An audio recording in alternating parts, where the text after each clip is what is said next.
Le chef respecté du clan Hyuga convoque les membres de son clan pour leur annoncer une grande nouvelle. Après des années de recherche et de travail acharné, il a enfin maîtrisé la technique ancestrale des points du hake, une technique perdue du clan. Mais il ne s'est pas contenté de la retrouver. Takeda l'a perfectionnée, la rendant plus puissante que jamais. Ainsi, seuls les membres d'élite du clan auront le privilège de l'apprendre. Takeda organisera une cérémonie en hommage à deux figures respectées. Kaneki Hana, chef des pétales du clan Hyuga, tombé sous les coups de Tsunagakure, et Harumi Uchiha, le quatrième du nom, tué par Ishiki Jishaku.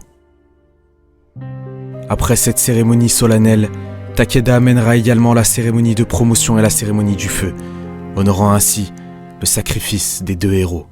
Mais tout bascule.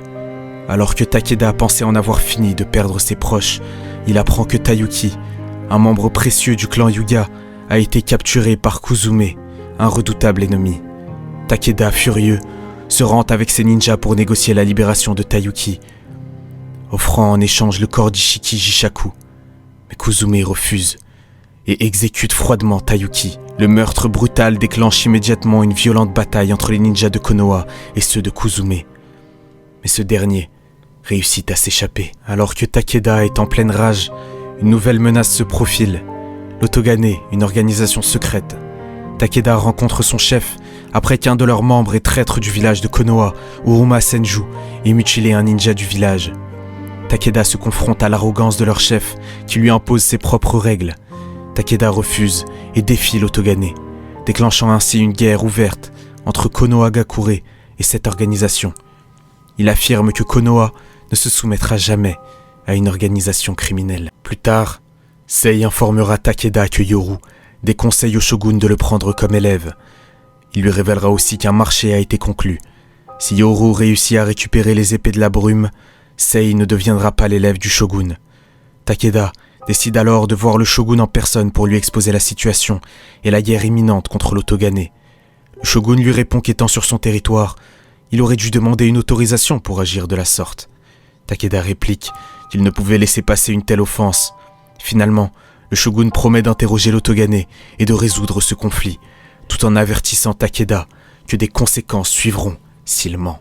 Ainsi, suivront des pourparlers avec l'Otogane.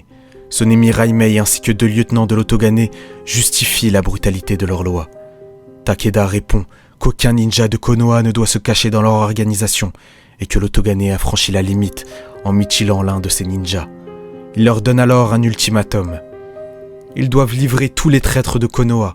Si l'Otogane refuse, Konoha prendra de drastiques mesures. Pour régler le différend, un membre de l'Otogane propose de sacrifier un de leurs membres. En lui coupant un bras, Takeda accepte. Mais il exige que ce soit celui d'Uruma Senju qui soit tranché. L'Otogane accepte, le shogun accepte. Mais après plusieurs heures d'attente, ils reviennent sur leur décision et procèdent à la coupure du bras eux-mêmes. Furieux, Takeda perdra tout respect pour la parole du shogun et attaquera l'Otogane. Dans le chaos qui s'ensuit, les lâches de Suna en profiteront pour attaquer Konoha. Un conflit éclatera entre Konoha et Suna. Mais dans cette guerre, Konoha l'emportera haut la main. Lors d'un combat au sommet entre Takeda et Yoru, le Hokage battra finalement le Kazekage et déclarera que sous son règne, Suna ne se relèvera jamais. La victoire de Konoha est totale, mais de lourdes conséquences demeurent, marquant le début d'une nouvelle ère de domination sous la direction de Takeda Hyuga, roi de son clan et cinquième du nom.